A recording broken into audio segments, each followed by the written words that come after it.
อันนี้ก็บริเวณจัดอาหารพี่น้องเพราะว่ายังจัดเพราะว่าผูกแขนแล้วก็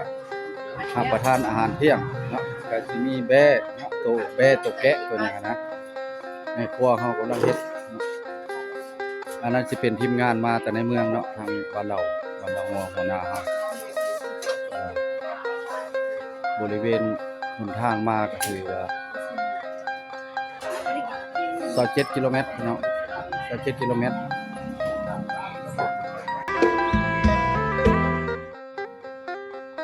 โซนนี้เราออกมาทางในเมืองสิมีบ้านขบุ่นดงเกษตรเนาะไปวัดขบุ่นเด้อพี่น้องก่อนงานภูเก็ตนี่ก็แคมทางเลยเนาะเพื่อนน้องสาวครับวันนี้พอเปกมาเก็บภาพบรรยากาศข้างทางเนาะที่ว่าบ้านขบุ่นแล้วก็ห้วยน้ำมือเมืองเซบังไพแข่งขมวนตอนนี้กำลังสิรับประทานอาหารเที่ยงผูกแขนกันแล้วพี่น้องพี่น้องก็มาเต็มอยู่น้ำพอดเงินนี่เนาะนี่กำลังเฮ็ดน้ำเครื่องไฟน้ำตู้น้ำอย่างอยู่กำลังเฮ็ดจัดอยู่เส้นทางนี้แหละถือว่าขึ้นไปทางสารวัตรอัตตปือพี่น้องคือขัวห้วยตาดแล้วก็เมืองโคเซบังไฟ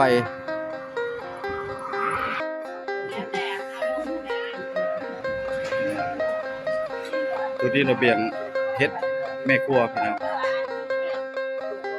อันนี้ก็บริเวณจัดอาหารพี่น้องเพราะว่ายังจัดเพราะว่าผูกแขนแล้วก็รับประทานอาหารเที่ยงเนาะก็สิมีแบะตัวแกะตัวนี้นะแม่ครัวเฮากำลังเฮ็ด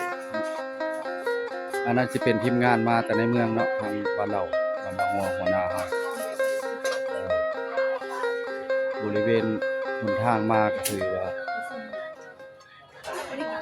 27กิโลเมตรพี่น้อง27กิโลเมตร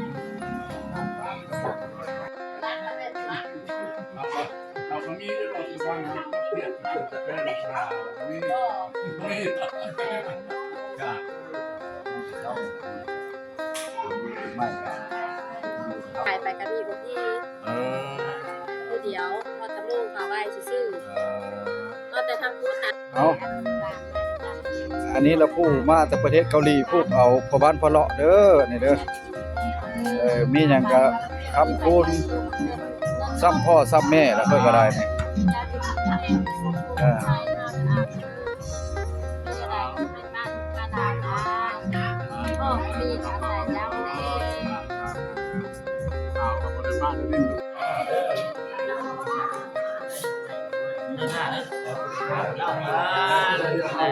เอาเบียร์ใส่เพิ่นเนี่ย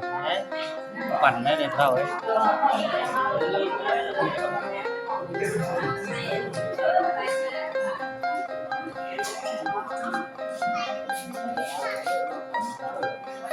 อันนี้ทีมงานบ้านเฮาเด้อพี่น้องบ้านเรางัว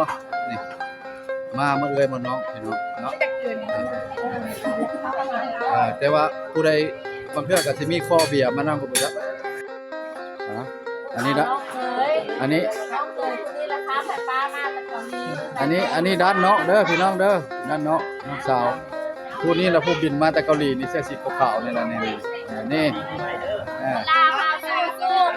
สู้แม่ยังก็ซิ่วๆบ่เมื่อยบ่ซิ่วๆบ่อาดาภาษาเกาหลีแหละสบายดีละอันยองนาตโยบ่โอ้ได้ภาษาเกาหลีหลายเติบเลยพี่น้อง2เทื่อแล้วเพิ่นบินไปนี่พี่น้องใจละคำจำไม่ได้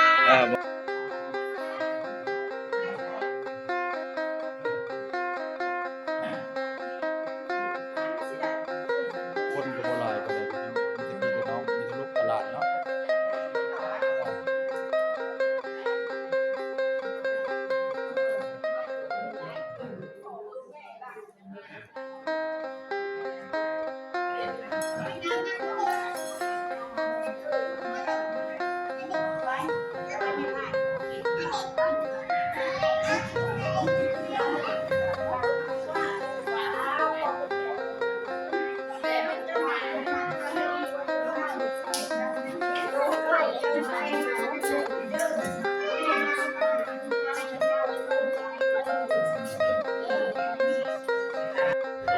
ตอนนี้พ่อบ้านเพิ่นกำลังสัมภาษณ์น้องสาวมาแต่เกาหลีบินมาแต่เกาหลีมาผูกแขนให้พ่อให้แม่พี่น้อง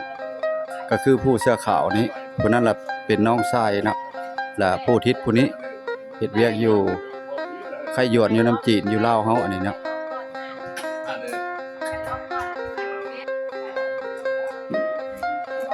อันนี้กำลังจัดพิธีพระขวัญพี่น้องสิเข้าสู่พิธีผูกแขน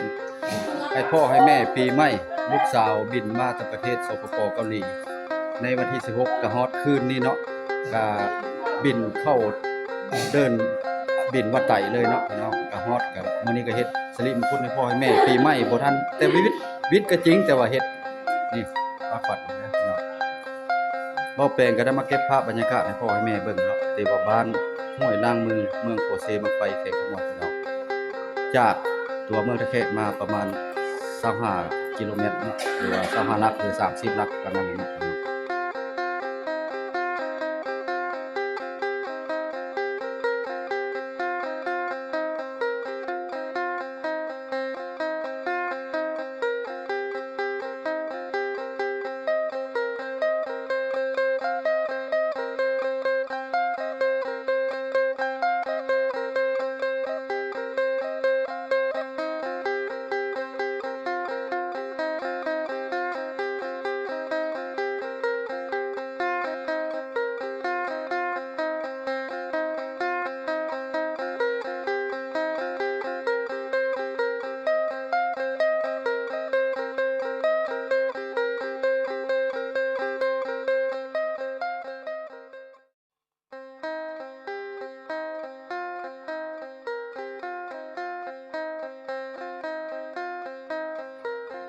ลูก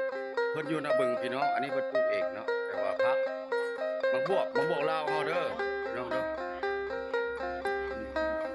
มังบวบลาวเฮาอันนี้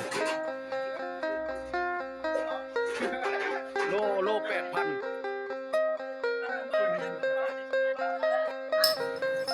คลิปนี้ก็สิบ่มีหยังหลายเนาะมาผูกแขนบ้านห้วยน้องเมืองโคเซบางไผพี่น้องพาเข้าไปเป็นกำลังใจเด้อพี่น้อง